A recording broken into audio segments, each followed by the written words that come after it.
Et j'ai dit, comment est-ce possible? Alors, c'est là que j'ai dit, Seigneur, pourquoi eux et pas nous? Et le Seigneur, assis ici, il m'a dit, ce n'est pas encore votre temps, c'est le leur. C'est le moment où je dois visiter les nations, continuer à vous former, à étendre mon amour et mon salut. Il reste beaucoup à accomplir ici. Rappelez-vous ce que disent les Écritures. Tout Israël sera sauvé. Mais que se passerait-il si cela arrivait aujourd'hui? Vous vous êtes posé cette question. Cette question. Cela veut-il dire que le travail est terminé? Parce que lorsqu'il dit que tout Israël sera sauvé, il nous dit que ce sera jusqu'à ce que le temps des gentils soit accompli. Alors, cela veut-il dire que le temps des gentils est accompli? Israël est sauvé par conséquence, donc ce temps est en pause, et nous attendons de voir la visitation du Seigneur sur le territoire d'Israël. Actuellement, le Seigneur Sauveur agit encore parmi les nations. Il m'a dit ici que ce n'était pas mon temps. Je suis parti d'ici vers 2016, 2018.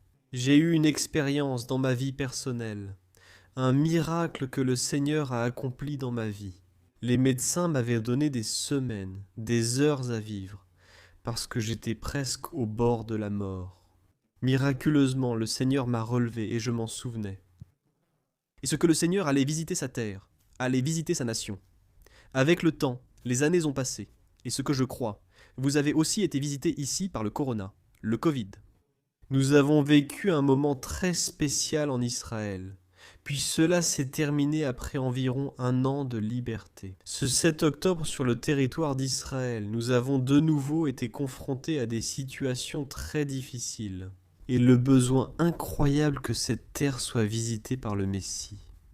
Alors nous, quand je sors et que je vois ce que le Seigneur est en train de faire, je viens vous le dire, ne perdez pas le privilège et chaque minute que vous avez de pouvoir apprendre, de pouvoir grandir, de pouvoir être au service, de pouvoir avancer avec le Seigneur. Parce que ce sont des opportunités qu'il vous donne, qu'il y a dans des pays où peut-être cela n'a jamais existé, cela ne se passe pas. Je donnerai ce que je n'ai pas, pour que la congrégation en Israël, pour que mes enfants, la famille, les membres de la congrégation puissent expérimenter ce que vous expérimentez. Peut-être ignorez-vous ce que je dis, car vous ne connaissez pas l'absence de Dieu. Le Seigneur vous a appelé, et vous êtes venu, et depuis ce moment-là, vous avez commencé à grandir. Mais quand il y a une absence de la part de Dieu, je peux vous assurer que dès que vous voyez qu'on distribue de la nourriture là-bas, c'est là que nous courons tous, parce que nous disons, nous voulons ça, nous voulons ça, nous voulons goûter à ça. Mais des endroits, je prends bientôt l'avion et retourne dans un endroit sans cette nourriture spirituelle. Alors continuez, mais ne vous gavez pas. Vous comprenez ce que je veux dire. La nourriture n'est pas seulement pour vous, partagez-la. Il y a beaucoup de San Pedro Sula là-dehors qui ont encore besoin d'être sauvés. Il y a beaucoup de collègues de travail qui en ont encore besoin. Ne restez pas silencieux. Ouvrez la bouche et dites « Et je connais quelqu'un qui fait la différence. Je connais quelqu'un qui peut apporter la paix à ta famille. Je connais quelqu'un qui peut faire quelque chose que tu ne peux même pas faire toi-même. Parlez de Jésus. Engagez-vous à dire cette année, pour le reste de l'année, je vais essayer de partager avec autant de personnes que possible l'amour de Jésus.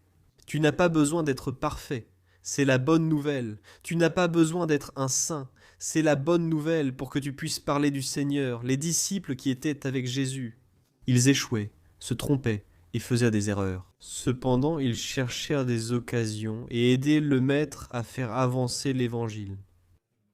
Alors pour moi, revenir ici à Séphad, c'est comme me rappeler d'où le Seigneur me rappelle toujours, qu'il continue encore à œuvrer dans les nations de la terre. Merci au pasteur pour l'invitation. Je suis là brièvement, mais le Seigneur me parle toujours. J'avais quelque chose à partager avec vous. Ce matin, en parlant au pasteur, je lui ai dit que je viendrais ici, et il a tout de suite ouvert les portes pour que je partage avec la congrégation. Il m'a dit que vous jouiez actuellement dans une série et parliez des caractéristiques, des choses de Dieu. Vous êtes comme émerveillé par les choses de Dieu. Et il m'a parlé de Dieu Tout-Puissant, qu'aujourd'hui le sujet était le Tout-Puissant, de Dieu, comme la caractéristique du Tout-Puissant. Et j'ai dit bien sûr. Il m'a dit de ne pas me sentir obligé. Mais j'ai dit bien sûr, je vais préparer quelque chose. Alors je me suis assis. À Madrid, j'ai travaillé, prié, cherché le Seigneur et commencé à me préparer. Les pasteurs s'assoient avec la Bible pour chercher un sujet et des points à aborder. Alors je me suis préparé avec 4 points, et j'avais tout organisé ici, sur cet ordinateur qui est devant vous. Mais encore une fois, je crois que je me suis assis sur la même chaise que celle sur laquelle je m'étais assis il y a 10 ans. Vous l'avez vu? C'est quoi cette chaise? Il y a un problème avec? Mais sur cette chaise, je me suis assis à nouveau, et le monsieur m'a dit, tout ce que tu as préparé, ce n'est pas ça, n'est-ce pas? Il m'est arrivé la même chose qu'une fois en Colombie, la deuxième fois. En partageant des messages, ce que tu transmets n'est pas ce que je souhaite. Et donc je suis resté là, comme ça m'est arrivé ce matin. Je suis resté un peu inquiet, mais je me suis préparé, je me suis armé, et tout ça, ce n'est pas ça. Je veux que tu parles de quelque chose que je t'avais déjà donné et qui t'a beaucoup aidé. Ne viens pas juste avec un message préparé. Partage ce que tu vis vraiment. Je me suis rappelé que le Seigneur m'a beaucoup enseigné durant cette période particulière que nous traversons en tant que territoire. En général, au Moyen-Orient, qu'ai-je appris? J'ai fait une étude sur la vie de David, du roi David. Et je peux voir tout au long du processus, parce qu'en réalité, il a traversé énormément de processus. Mais il y en a 4 qui m'ont marqué particulièrement, qui commencent à partir du premier livre de Samuel, au chapitre 25. Il culmine dans le deuxième livre de Samuel, chapitre 5. Nous avons donc plusieurs chapitres à lire ce matin. Prenez le temps, soyez prêts. Souvenez-vous que le Seigneur a enseigné pendant 3 jours. Nous venons de là-bas et apprenons de lui, de ses actions. L'apôtre Paul aussi donnait de longs messages jusqu'à l'endormissement de certains, ceux là-haut. Faites attention, parce que je n'ai pas le don de l'apôtre Paul qui s'est approché et a ressuscité. Je ne sais pas si vous avez vu cela ici, mais moi, je ne l'ai pas. Regardez. Je vais être bref, soyez tranquilles. Parce que moi aussi, j'ai des heures à dormir. Je veux juste vous dire quelque chose concernant le sujet du Moyen-Orient. Je ne sais pas ce que vous voyez aux informations. Je ne sais pas ce que l'on voit ici dans les médias. Mais je sais qu'on voit beaucoup de choses qui ne reflètent pas vraiment la réalité de ce qui se passe là-bas. Et qu'il y a un agenda politique qui cherche à détourner le regard spirituel de ce qui se passe réellement là-bas. Il est très important que nous, en tant que croyants, puissions comprendre la chronologie biblique depuis le livre de la Genèse jusqu'au livre de l'Apocalypse, jusqu'au dernier chapitre de l'Apocalypse, et comprendre tout ce qui se passe sur le territoire d'Israël, et pourquoi ce qui se passe est en train de se produire, et pourquoi nous sommes dans un point de vue prophétique de ce qui se passe en Israël. Avec tous ces conflits, vous savez que chaque fois qu'un conflit éclate en Israël, différentes théories commencent à émerger. La fin du monde, ceci, cela, l'enlèvement, et plein d'autres choses. Et nous avons là-bas en Israël des conflits. Chaque mois d'août, nous avons un conflit. Malheureusement, ce conflit du 7 octobre, ça a été l'un des plus grands conflits que nous ayons connus ces derniers temps. Ce qui fait qu'aujourd'hui encore, aucune solution n'a été trouvée à ce problème. Mais le problème et la racine sont exactement les mêmes. Ce sont les mêmes ennemis qu'Israël avait dans le passé, les mêmes Amalécites, les mêmes Philistins. Ce sont des esprits qui luttent pour empêcher que le Messie vienne et s'établisse à nouveau dans la ville de Jérusalem, comme roi des rois et seigneur des seigneurs. Alors tout cela cherche seulement à obscurcir malheureusement, et la politique ainsi que les idées y jouent un grand rôle. Je dis qu'à l'époque du Covid, beaucoup sont devenus docteurs et scientifiques. Et nous donnions des conseils sur ce qu'il fallait faire, ce qu'il ne fallait pas faire. Arrête de faire ceci, ne fais pas cela. Et ensuite, nous finissions par le regretter. Et aujourd'hui, nous avons beaucoup de politiciens, beaucoup de personnes qui prennent des décisions politiques, beaucoup de personnes qui commencent à dire diplomatiquement ce que Israël devrait faire, ou ce que les gens du territoire de la Palestine devraient faire. Mais nous oublions ce qui est écrit bibliquement. Il y a un but de la part de Dieu, indépendamment de tout ce qui se passe. Je vis en Israël, j'en suis originaire, et je ne suis pas d'accord avec beaucoup de choses qui s'y passent.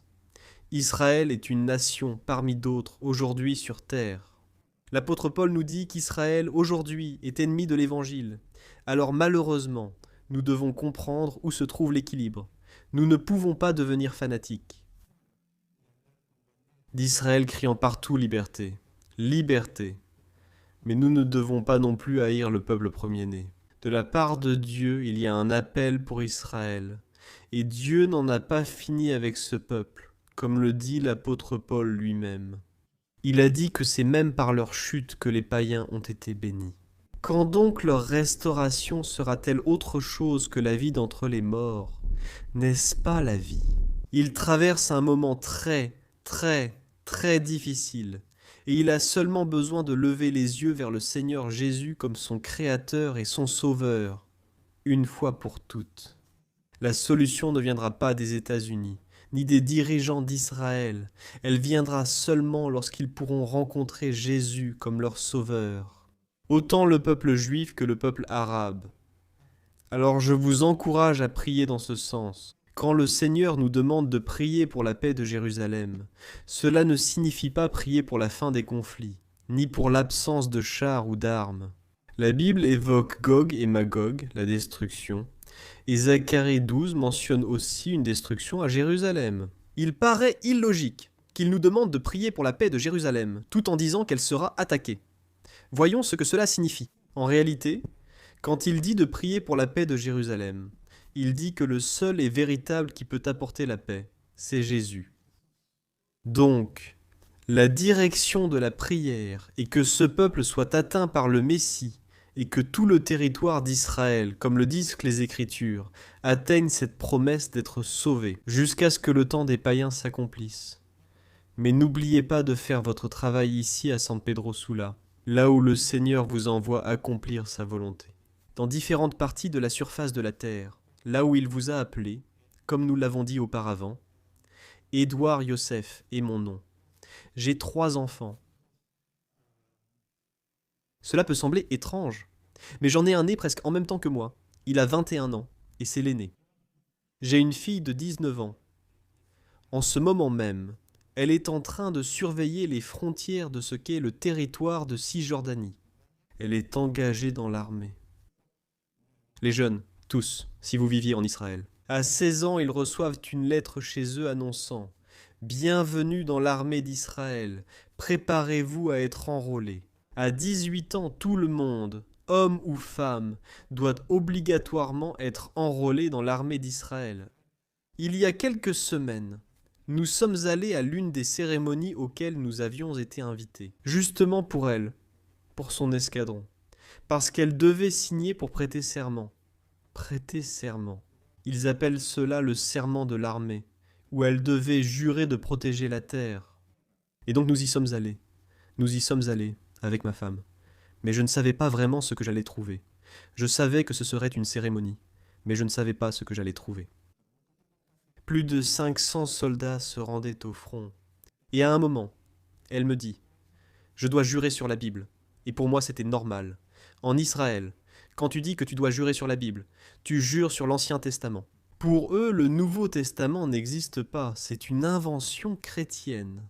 Et elle a dit « Non, je veux jurer sur l'Ancien et le Nouveau Testament réunis. » Et on lui a dit que ce n'était pas possible. Dans l'armée, on lui a dit que ce n'était pas possible. Ce livre n'existe pas. Il faut seulement prêter serment sur l'Ancien, c'est-à-dire la Torah, le livre de la loi.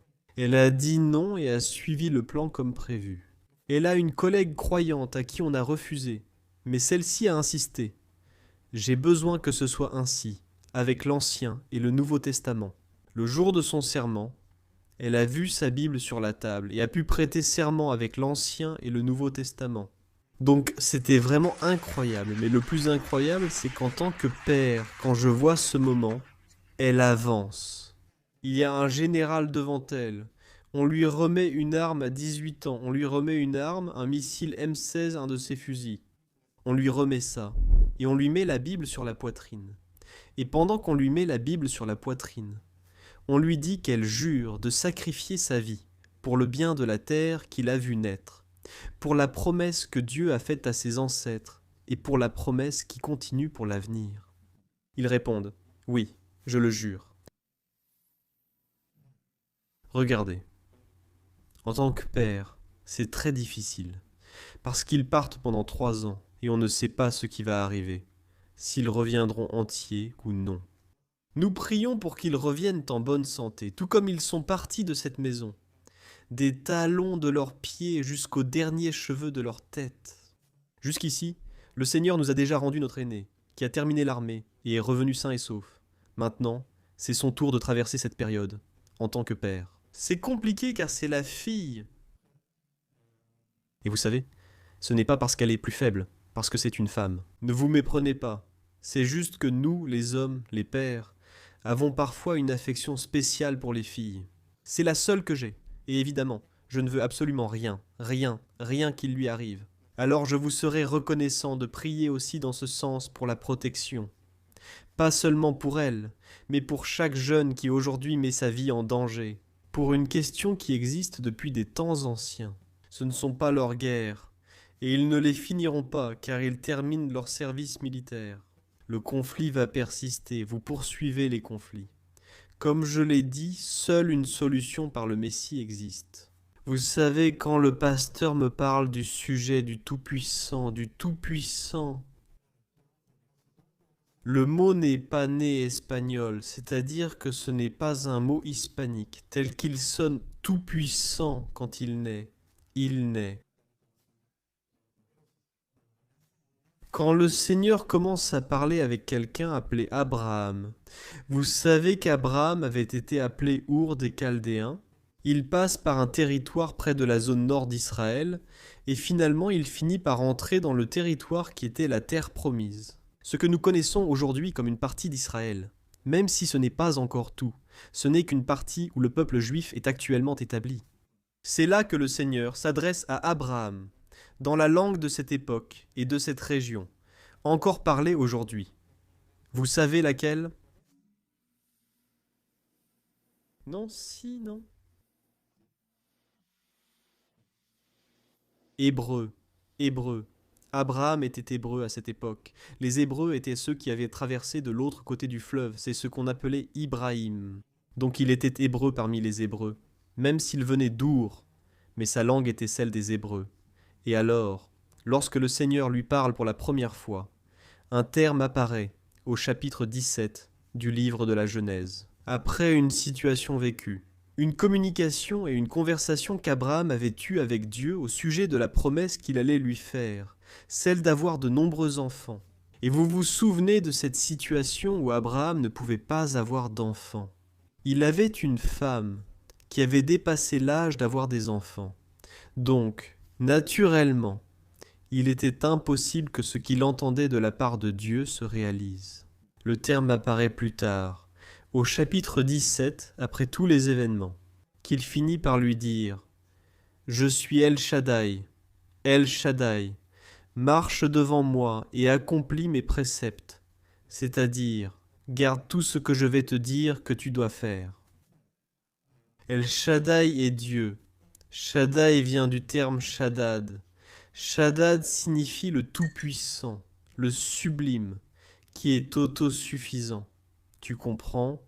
Ce qui veut dire qu'il n'a pas besoin d'aide de la part d'autrui. C'est ça le Shaddai, c'est le tout-puissant. Quand nous parlons du tout-puissant, nous faisons référence à notre Dieu d'Israël, le Créateur des cieux et de la terre.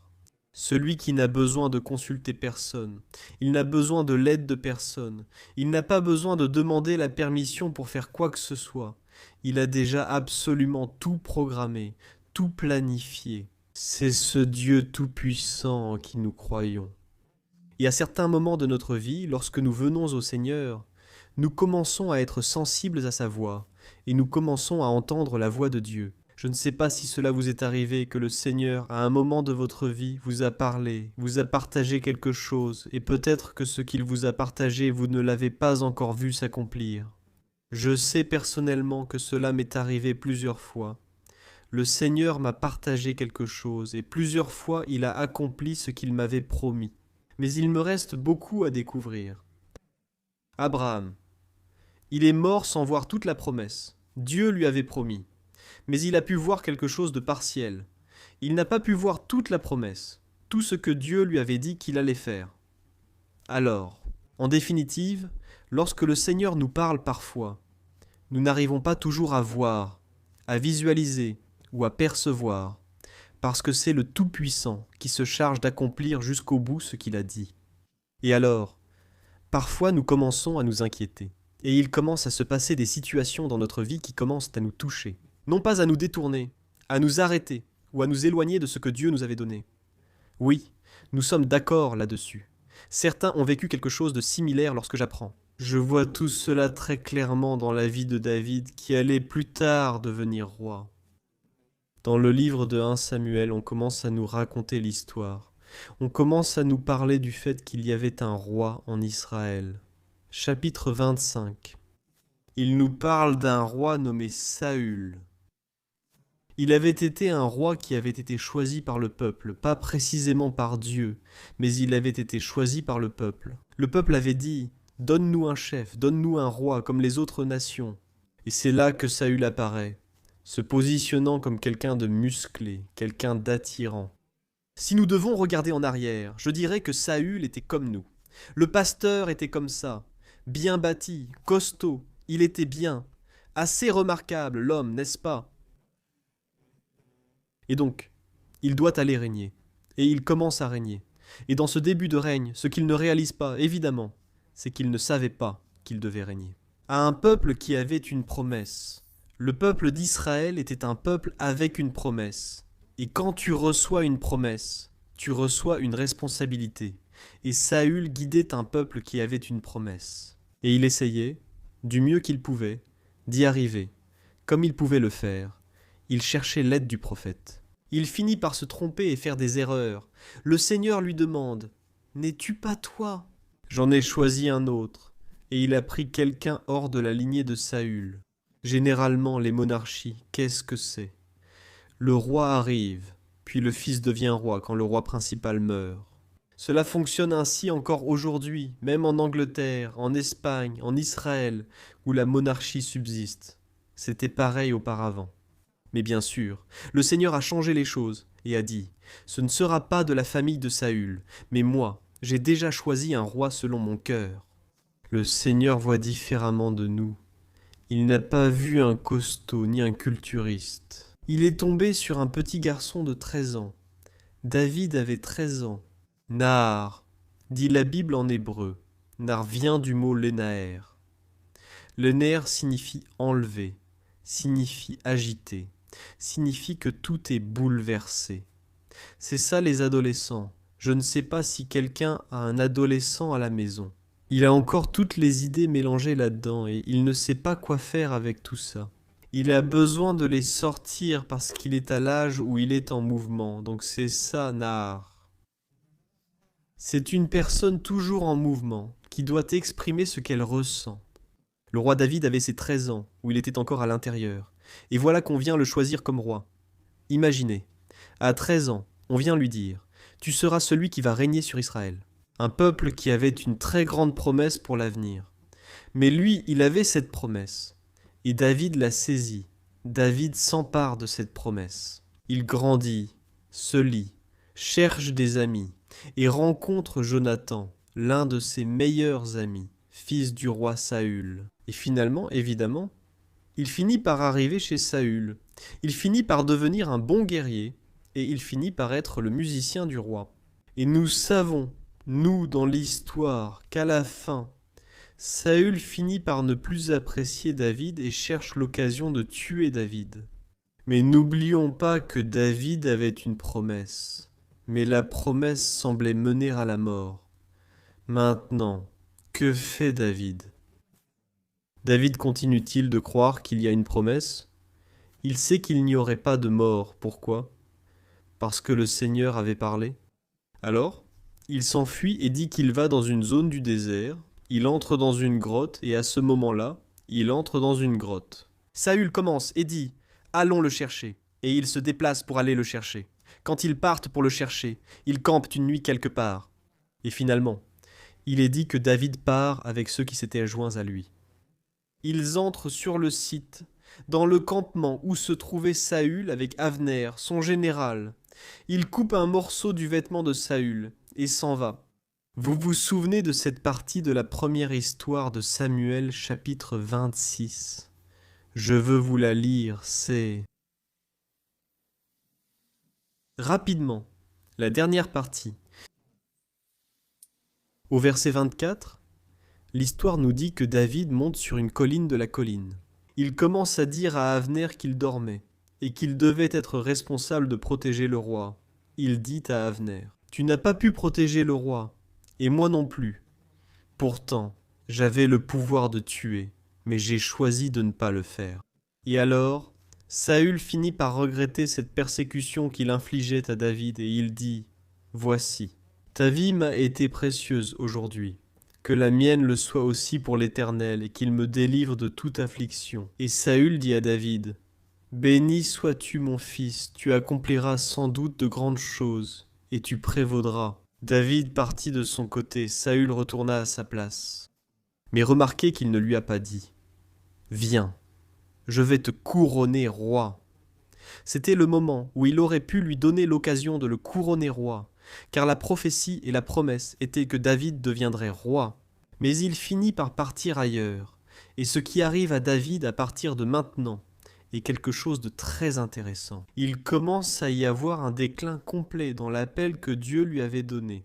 Et il est dit au chapitre 27, puis David dit au verset 1 dans son cœur, « Finalement, je serai tué un jour par la main de Saül.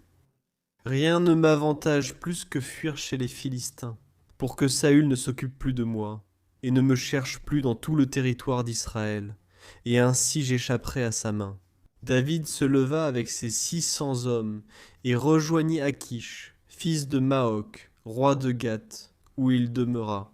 Lui et ses hommes, chacun avec sa famille, David avec ses 2 femmes, Ahinoam, la Jizréélite, et Abigaïl, celle qui fut la femme de Nabal, le Carmélite. Et cela parvint à Saül. La nouvelle que David s'était enfui de Gath parvint à Saül, et il ne le chercha plus.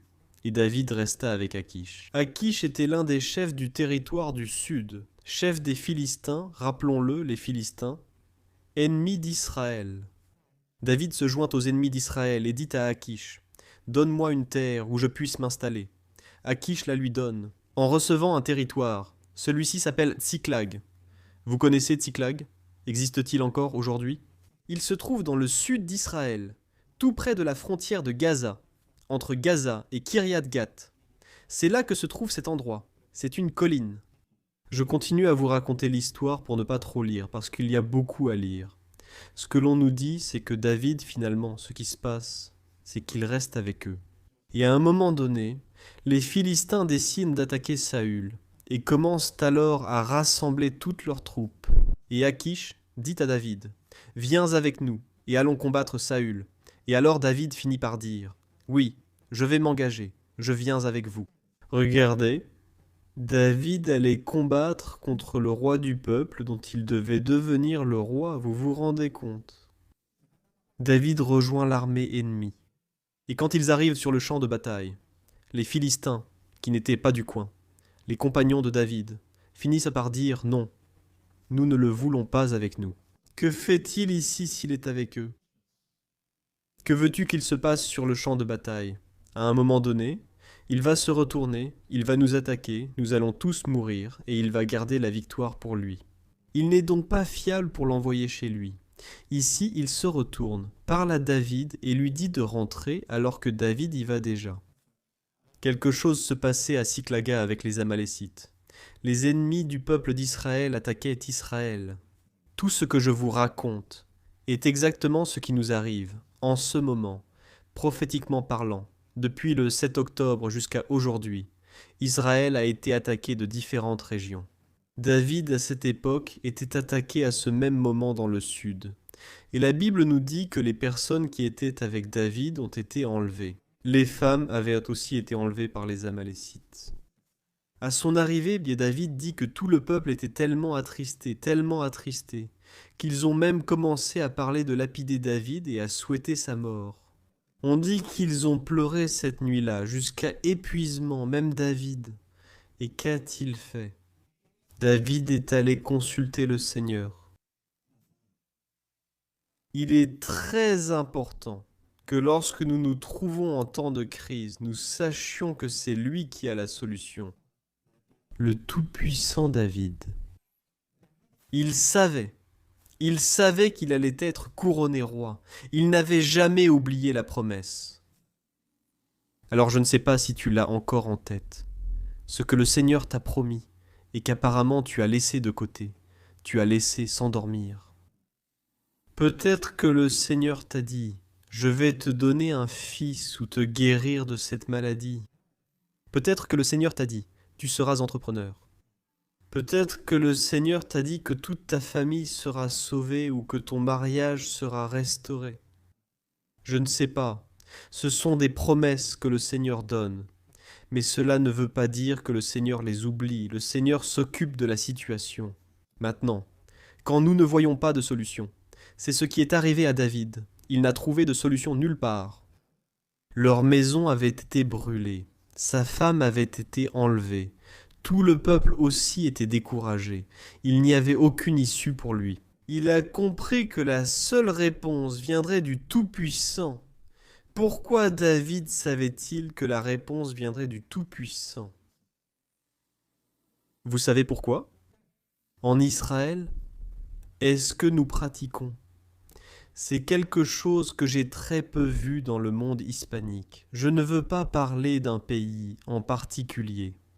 Je parle du monde hispanique. Je l'ai très peu vu. Il y a une tradition que le peuple hébreu a encore aujourd'hui. C'est que tous les vendredis, ils se réunissent pour dîner en famille. Tous les vendredis, c'est le dîner familial. Et donc, tout le monde est autour de la table. Où qu'ils soient, ils arrivent à la table. Parce que c'est le jour important pour accueillir le jour du Shabbat. Reconnaître que Dieu est le seul créateur possible, celui qui nous a tout donné. Et donc nous nous rappelons les bienfaits qu'il a fait cette semaine.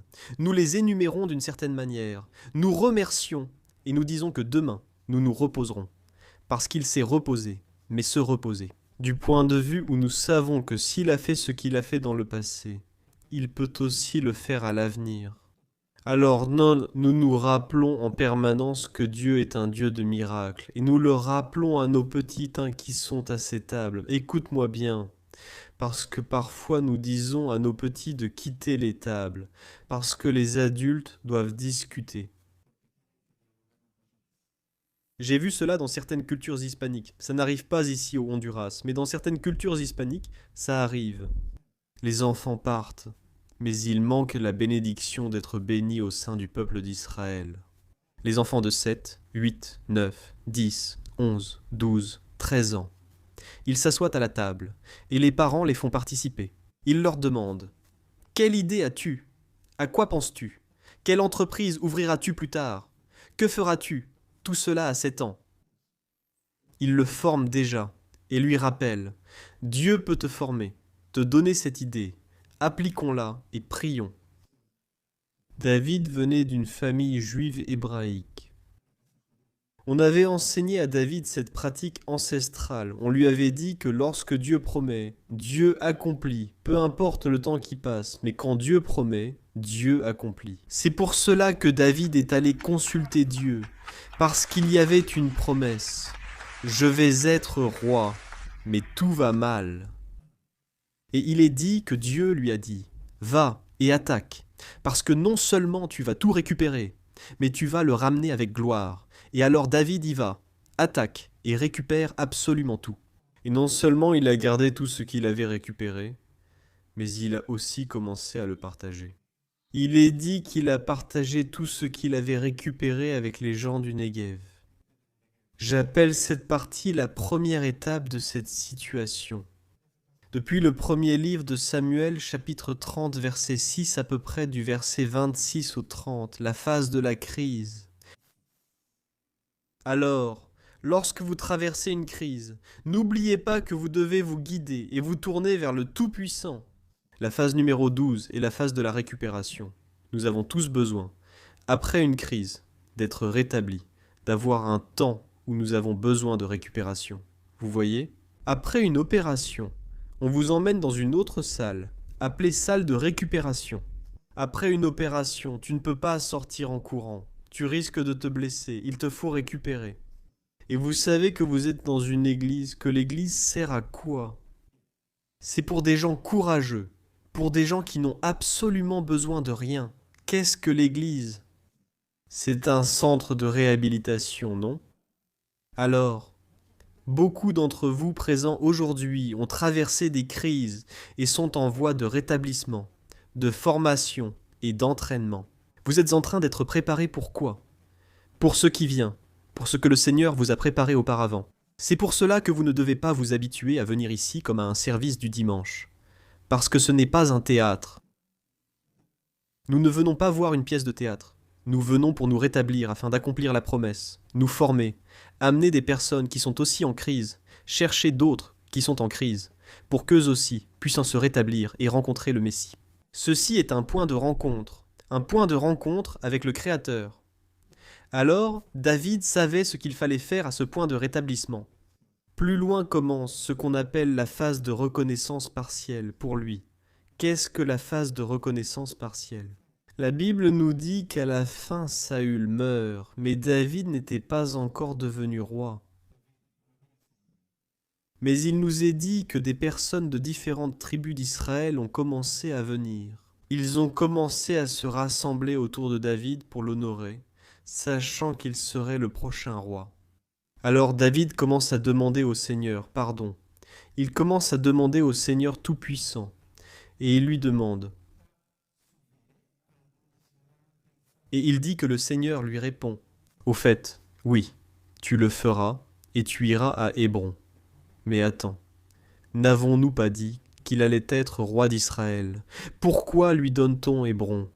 Hébron est une petite ville parmi toutes les villes d'Israël. Il allait être roi de la nation d'Israël, pas du territoire d'Hébron. Mais le Seigneur lui dit que tu as besoin de formation, par personne. Il ne naît pas en sachant marcher ou courir un marathon. Tout le monde a besoin d'une formation. Nous avons tous besoin d'une formation. Parfois, nous devançons les processus et nous finissons par nous blesser. Non, parce que nous ne sommes pas prêts. Pourquoi le pasteur ne m'envoie-t-il pas? Ne me regarde-t-il pas? Ne me projette-t-il pas? Ne me forme-t-il pas? Parce que tu dois encore être formé. Regardez, nous avons plusieurs défis en Israël. J'ai eu beaucoup de gens là-bas qui me poussent et me disent « Je veux monter, je veux prendre le micro, je veux prêcher ».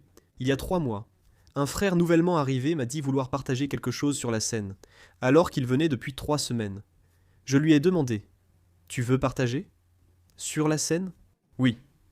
Dieu m'a dit quelque chose que je veux partager. D'accord, dis-moi ce que c'est. Non, je dois le dire sur scène. Mais je ne peux pas te permettre de monter là-haut, parce que je ne sais pas ce que tu vas dire.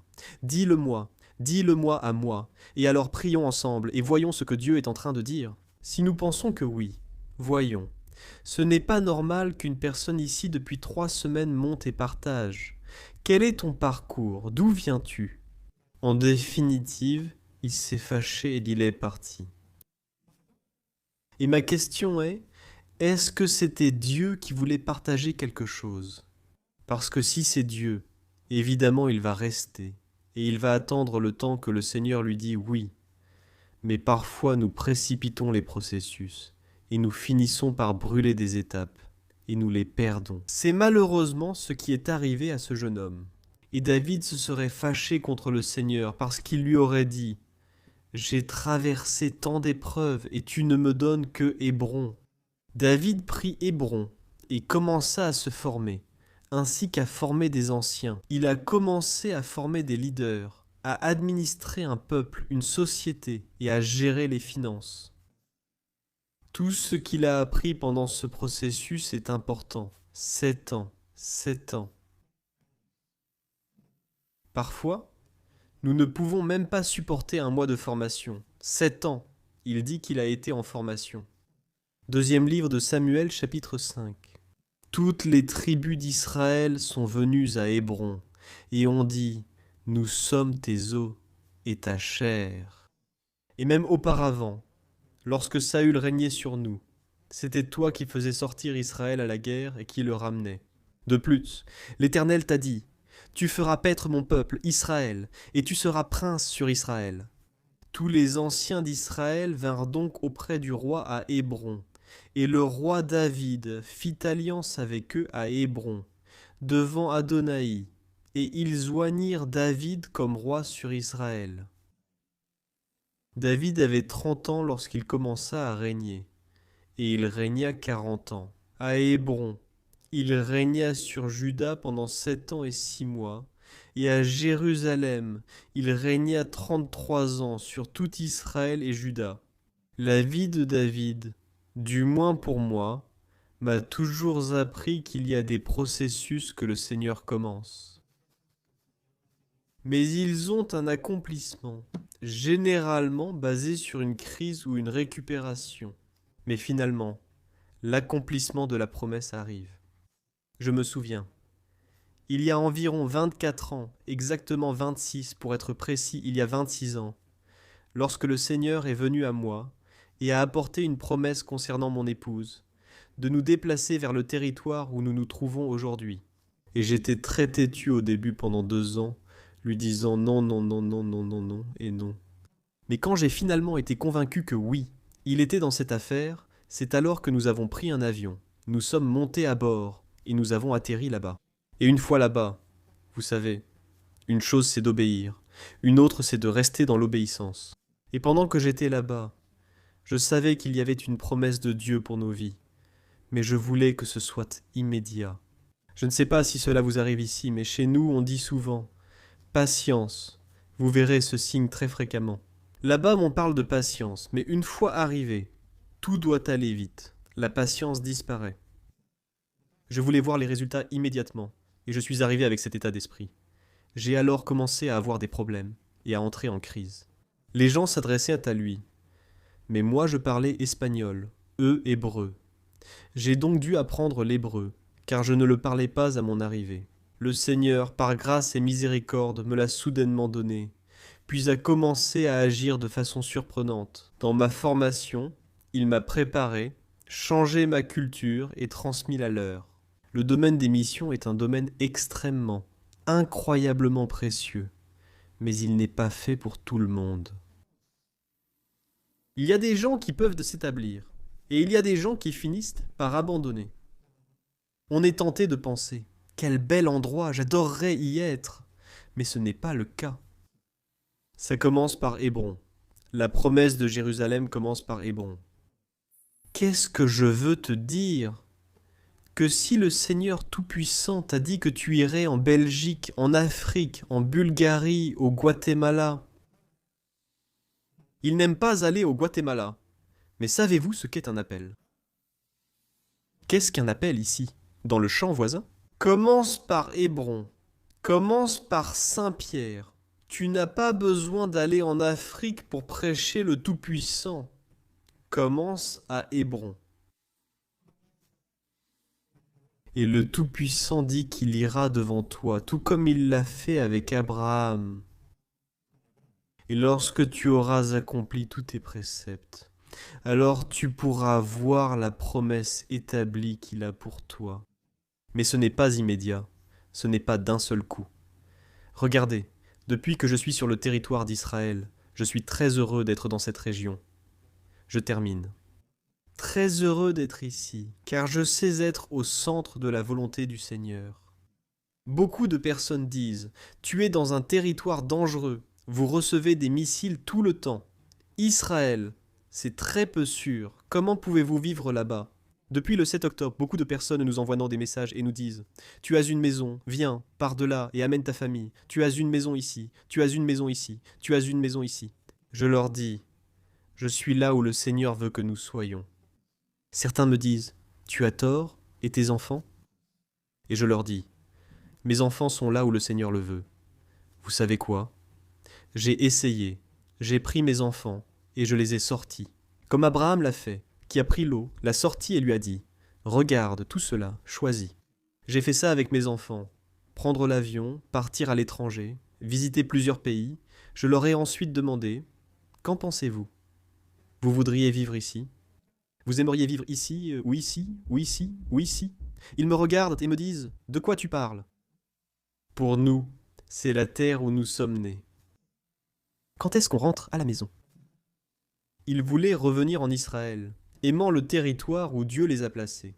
Quand tu comprends le but, les circonstances n'ont pas d'importance. Tout ce qui t'entoure n'a pas d'importance. Je disais au pasteur, nous sommes dans une situation très particulière. Depuis l'arrivée du Covid, nous avons été tellement touchés, aussi bien au niveau des affaires que financièrement. Là-bas, nous nous autosuffisons. Nous devons avoir 2 métiers. Même si nous avons une congrégation là-bas en Israël, nous ne vivons pas de la congrégation. Nous devons travailler, nous devons bouger, nous devons générer des revenus. Et l'une des façons dont nous générons des revenus, c'est avec le tourisme. Depuis l'arrivée du Covid, l'entreprise a subi de lourdes pertes, perdant plus d'1 300 000 $. Des gens dans la rue nous devaient aussi de l'argent. Un jour, j'interpelle le Seigneur. Et ça, je n'ai pas créé cette dette. Que s'est-il passé ? Le Seigneur nous a miraculeusement montré comment récupérer cet argent. Et il a créé une autre source. Il a créé d'autres moyens pour que ce revenu revienne. Et ensuite, la guerre a éclaté. Savez-vous combien de gens veulent visiter Israël aujourd'hui ? C'est pourquoi, quand j'ai demandé « On va en Israël maintenant », les mains ont commencé à baisser. On ira en Israël quand ce sera bien, pas forcément quand le Messie viendra. Aujourd'hui, certains Israéliens prennent l'avion et s'en vont, sans vraiment faire du tourisme. Ils y vont surtout pour le travail solidaire et montrer l'amour du Messie. Aujourd'hui, Israël a besoin que l'amour du Messie soit reflété. Nous sommes arrivés en groupe en décembre, en pleine période de conflit en Israël, et avons marché dans les rues de Jérusalem. Les gens, les Israéliens, les regardaient et leur disaient « Qu'est-ce que vous faites ici dans un pays en guerre ?» Et ils leur répondaient « Nous sommes venus vous montrer que nous aimons le Dieu d'Israël. » Pourquoi ? Pourquoi par le Dieu d'Israël ? C'est par lui que nous est venue la loi, que nous sont venus les prophètes, que nous est venu le Messie, et que lui-même viendra régner dans cette ville qui se trouve là-bas, Jérusalem. Et eux, les Israéliens, n'en revenaient pas, parce qu'ils disaient « Même nos Juifs ne prennent plus l'avion pour venir nous rendre visite, et vous, vous le faites. » 2 témoignages, et avec cela je termine. Un témoignage collectif et un témoignage individuel. Témoignage collectif, témoignage. En juin de cette année, nous étions 11. Vous savez que nous avons eu un conflit, comme je vous l'ai mentionné rapidement. 7 octobre, nous avons aussi eu d'autres conflits en plus de celui-ci.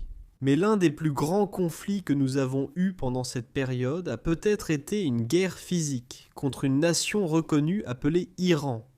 L'Iran a décidé d'envoyer des missiles sur Israël. L'Iran possède des missiles, une force militaire puissante. Ils ont du pouvoir, et nous aussi. Nous étions le 11 juin, nous recevions un groupe de croyants qui venaient en Israël dans le but de découvrir la terre de la Bible, dans le but de marcher, de se faire baptiser dans le Jourdain, prendre des photos, faire des vidéos et profiter pleinement de son séjour en tant que touriste, surtout en Israël, la terre que l'on lit dans la Bible. Nous n'allons pas revivre les lieux que nous avons lus. Ils arrivent à le 11 juin et s'installent à Tel Aviv. Nous nous installons aussi, tout se passe bien. Le 12 juin, nous prenons le petit déjeuner, puis commençons notre première visite guidée. Nous sommes arrivés à l'hôtel suivant dans la ville de Haïfa, une très belle ville portuaire en Israël. Nous nous sommes installés là-bas, nous avons dîné, nous avons profité du dîner du Shabbat. Vers 2h30 du matin, alors que tout le monde dormait, les téléphones ont commencé à sonner avec un son de « Uuuh ». Vous voyez ce que c'est. Une sirène de guerre et leur téléphone sonnait. Et bien sûr, pour nous c'est normal quand vous dites, ou quand on nous dit de l'extérieur que Pedro Soula est dangereux. Vous me dites ce qui se passe dans certaines zones. Vous pouvez me le dire, mais ce n'est pas tout qui est comme ça, n'est-ce pas ? Je me trompe. En Israël, il est habituel d'entendre la sirène, même si en ce moment ce n'est pas si fréquent qu'elle ne retentisse pas. Mais quand ça sonne sur le téléphone, c'est pour te donner une alerte. Ce n'est pas que ça a sonné dans la ville, ça a sonné sur le téléphone et ça te donne une alerte. Mais bien sûr, quand on est nouveau, qu'on vient d'arriver dans le pays, que ça ne fait que quelques heures et que ton téléphone sonne pour te dire qu'Israël va être attaqué, qu'est-ce que tu fais ? Ils étaient, je crois, tous vers le 18e étage, 18e, quelque chose comme ça. Et il faut aller à la chambre de sécurité qui est sous terre et on te dit de ne pas utiliser l'ascenseur. Si vous voulez visiter Israël, faites un peu d'exercice avant. Il fallait descendre 18 étages, mais ce n'était qu'une annonce. Certains ont quand même couru à la fin, ne sachant pas. Le matin, j'arrive au petit déjeuner à 7 heures, je les vois en pyjama et je leur demande « Que faites-vous là ?» C'est que l'alarme a sonné et on ne savait pas quoi faire. Alors depuis ce moment-là, on est resté ici 5 heures sans dormir. Il y avait ces gens-là. Je leur dis « Mais ce n'était qu'une annonce sur le téléphone disant qu'Israël allait être attaqué, mais on ne sait pas quand. Qu'on doit rester en mode alerte, c'est tout ce qu'on nous dit. Vous êtes tranquille ?» Ça fait quelques années que je connais ce genre de situation. Oui, tranquille. On rencontre les gens du lobby et reçoit un message du gouvernement. Interdiction de sortir ou de marcher dehors. La situation est alarmante. Oui, ils vont nous attaquer aujourd'hui, mais on ignore quand. Alors nous avons dit, donnez-nous une salle pour pouvoir prier. Le groupe ne peut pas sortir. Les pauvres, ils sont venus de si loin. Au moins, nous allons leur expliquer ce qu'est le système d'urgence, où se trouvent les portes, tout cela, et nous allons prier. Donc, voilà, nous sommes allés là-bas, ils nous ont donné une salle, après une série de situations. Nous avons fini dans la salle, nous avons commencé à prier, et là nous avons commencé avec les frères. Bien sûr, imaginez, vous êtes en train de faire l'annonce, vous êtes dans un pays en guerre et des missiles vont arriver, mais restez tranquille. Le Seigneur m'a parlé il y a quelque temps et m'a dit « 1000 tomberont à ta droite, 10 000 à ta gauche, mais toi tu ne seras pas touché. » Et cette nuit-là, ma femme et moi sommes allés dormir tranquilles, avec une boîte de thon, au cas où nous devrions ouvrir quelque chose à manger si nous ne trouvions rien d'ouvert le lendemain. C'est simple, non? Parce que tu te dis, tu ne sais pas, une seule boîte de thon. Qu'est-ce qu'on allait faire avec ça? Je ne sais pas la préparer, mais bien sûr, on avait confiance dans le Tout-Puissant. Quand tu fais confiance au Tout-Puissant, peu importe la circonstance dans laquelle tu te trouves. Lors de notre prière matinale avec ce groupe, beaucoup ont partagé leurs témoignages. Par exemple, nous avions des personnes qui avaient été en prison et dont le premier voyage qu'elles avaient promis après être sorties de prison était Israël. Et quand ils arrivent en Israël, les sirènes ont commencé à retentir et ils ont commencé à paniquer parce que c'était la même sirène qu'ils avaient en prison. Et donc, c'était comme trembler dans tout cela, c'était comme si je sortais de prison mais que j'entrais dans une autre prison. Alors je leur dis, écoutez, vous savez quoi? On vient de nous annoncer que 250 drones arrivent dans la ville où nous sommes. Les drones, vous savez ce que c'est. Ce sont ces appareils autodirigés. Il n'y a personne à bord, mais ils ont la capacité de lancer du feu. Ils arrivaient dans la ville où nous étions. Nous avions donc une responsabilité. Ma famille était à environ 2h30 de là où j'étais. Mais nous ne pouvons rien faire. Quand l'ennemi t'attaque, vraiment, tu dois seulement regarder vers le Tout-Puissant. Que faire face à 250 drones? Alors j'ai dit aux frères, vous savez quoi? On va sortir dans la cour pour prier. Comment allons-nous voir ce que Dieu va faire? Et donc nous sommes sortis dans la cour et nous avons commencé à prier. Je leur ai dit d'apporter une guitare. Nous avons commencé à prier. Quand tu es en crise, prie, adore, adore, mets de l'adoration. Je dis à ma femme que le meilleur moment que j'ai eu en Israël pour que le Seigneur me parle, c'est quand je monte dans le véhicule et que je commence à rouler. Et parfois elle me dit, emmène telle personne avec toi. Pas parce que je veux l'écouter, mais parce que je mets là mon adoration et je commence à l'adorer, lui. En période de crise, je l'adore et il me parle. Alors, j'ai besoin de mon intimité avec Dieu. Nous avons tous besoin d'avoir notre temps avec le Seigneur. Adore. Quand tu seras en crise, tu vas te rendre compte qu'il est dans l'affaire. Il va te le rappeler. Je suis dans l'affaire. Il va te choyer. Il va te coiffer. Il va prendre soin de toi. Je suis dans l'affaire. Alors, c'est pour ça que je suis sorti si tranquillement à cet endroit ouvert ce jour-là. Et nous avons commencé à prier. Et pendant que nous prions et adorions, nous levions les yeux et nous voyions des images de couleur jaune et blanche dans le ciel. Et c'étaient les 250 drones qui étaient venus, qui explosèrent dans le ciel, qui ne pénétraient pas en Israël. Pas un seul n'était entré en Israël. Nous avons remercié le Seigneur pour avoir fait confiance au Tout-Puissant. Et cela a été un témoignage pour montrer que le Seigneur n'agit pas seulement de manière individuelle, mais aussi de manière collective, individuelle. Il y a quelque temps, j'ai 3 enfants, comme je vous l'ai dit, le plus jeune. Il aime beaucoup les sports extrêmes, et jusqu'à aujourd'hui, il pratique des sports extrêmes. Mais à un moment donné, c'était un samedi après-midi, il a dit « Je vais faire du sport ». Ils partaient tous les 2 jours pour pratiquer ce sport. Dans ce sport, ils appellent à cela le saut de la mort ou saut périlleux. Nous ne voulions pas qu'ils le fassent. Mais bien sûr, il s'était entraîné, il s'entraînait.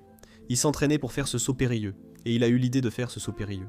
C'est juste que les parents n'étaient pas présents, et le téléphone sonne à la maison, et on nous dit que Brugel a fait le saut périlleux. Et non. Il ne répond pas. Ma femme répond. Nous sommes tous les 2 très nerveux. Les enfants nous donnent des maux de tête, n'est-ce pas? Combien avons-nous prié pour vous? Combien avons-nous prié pour vous? Si un papa ne prie pas, commencez à le faire. Priez pour les vôtres, car ils ont un but. Priez pour eux, bénissez-les, qu'ils sachent. J'ai rencontré beaucoup de papas. Je prie pour mes enfants. Bien sûr, ils le savent. Ils savent que tu pries pour eux. Ils savent que tu les bénis. Fais-le publiquement, qu'ils le sachent, qu'ils t'entendent. Vous vous souvenez quand ils venaient vous dire « Je veux que tu pries pour moi ». Ils demandèrent la prière au Père parce qu'ils aimaient entendre la prière de bénédiction. Ils voulaient être bénis. Ils avaient besoin de l'entendre. Prie pour eux. Nous prions pour le nôtre. Évidemment, nous continuons à le faire aujourd'hui. Et je crois que c'est justement la prière qui nous aide, qui nous sauve. Alors, quand il est allé dans ce champ, ma femme a dit à ce garçon « Ne raccroche pas le téléphone ». Nous arrivons en courant. Nous avons commencé à y aller. Cela a pris environ 10-15 minutes en voiture, et c'était un moment de prière. Nous prions, nous prions, nous prions. Nous ne nous parlions même pas l'un à l'autre. Qu'est-ce qui a bien pu se passer? Nous faisions que prier, tous les 2. Et quand nous sommes arrivés là-bas, nous avons vu une foule de gens autour de lui. Je me suis frayé un chemin pour arriver là où il se trouvait, et je l'ai vu allongé par terre. Et quand j'ai essayé de le relever, je l'ai mis sur un banc, et j'ai essayé qu'il me regarde. Son regard était perdu. Et il ne me regardait pas, il ne pouvait pas me parler. Et quand j'ai commencé à lui parler et à le secouer, il avait une autre couleur. Il ne me répondait pas. Il était complètement parti. Et à un moment donné, pendant que cela se passait, d'autres personnes appelaient l'ambulance. Ses yeux se sont retournés. Sa bouche a eu un mouvement étrange et son corps s'est affaibli. Et tu l'as là. Tu ne peux absolument rien faire. Et tu te dis, qu'est-ce que je fais? J'ai commencé à prier au nom de Yeshua. En Israël, c'est compliqué. Tu ne peux pas. Il est interdit de faire du prosélytisme et tout le reste. Et il y avait des gens, il y avait des enfants autour. Mais j'ai commencé à prier au nom de Yeshua. Parce que je savais que seul par la prière du Tout-Puissant, il pouvait se manifester à cet endroit et le sauver de ceux dans quoi il s'était engagé. Et vous savez quoi? Vous avez vu les ambulances? 3 ambulances sont arrivées. L'une d'elles était une ambulance de soins intensifs. Ils l'ont rapidement mis à l'intérieur et l'ont emmené à l'hôpital. Pour nous, seule mon épouse, une seule personne, a pu monter dans cette ambulance. Je suis monté dans la voiture et j'ai appelé mes beaux-parents. Je leur ai envoyé un message audio. Je leur ai dit « S'il vous plaît, priez pour Brugel, parce qu'il s'en va. Il nous quitte, il nous quitte, il nous quitte. » Et alors, ils ne comprenaient rien. Ils n'ont tout simplement pas posé de questions. Dans le véhicule, je priais. Je disais « Seigneur, je te réclame, je te demande, je t'en supplie, Seigneur. Il n'y a pas de promesse sur eux. Il y a une promesse sur la famille. Il y a un but sur lui. Seigneur, ce n'est pas le moment. Tu ne l'as pas encore accompli. » J'y suis allé avec cette prière. C'était comme une ligne de prière. Je ne me souviens plus comment je priais. Mais une fois arrivé, les médecins ont commencé à travailler. À un moment, ils font un briefing, réunissent les parents et disent « Regardez, voici le tube, on vous montre ce qu'il a. Il a une fracture, le crâne brisé. Mais le plus étrange dans tout ça, c'est qu'il n'y a pas de sang. Il n'y a pas de sang à l'extérieur, ni à l'intérieur. Cela nous inquiète car avec nos moyens, on ne voit peut-être pas le sang à l'intérieur. Et s'il y en a, vous savez ce qui se passe. La fracture du crâne était là, et alors ils disent qu'il faut lui faire plus d'examens. Ils ont commencé à lui faire tous les examens. Ils ont commencé à lui faire des tests mathématiques, des tests d'équilibre. Qu'est-ce qu'il voit? Qu'est-ce qu'il ne voit pas? Qu'est-ce qu'il fait? Combien compte ceci? Combien compte cela? Et il a commencé à répondre. Il répondait très bien, puis les médecins ont fini par dire « Nous ne pouvons pas comprendre où est le sang de cet être humain, parce qu'il n'a pas de sang interne, mais il n'a pas non plus de sang externe. » Et c'est très étrange. Lorsqu'il y a une fracture du crâne, il doit forcément y avoir du sang qui est allé quelque part. Mais vous savez quoi? Je crois en un Dieu tout-puissant.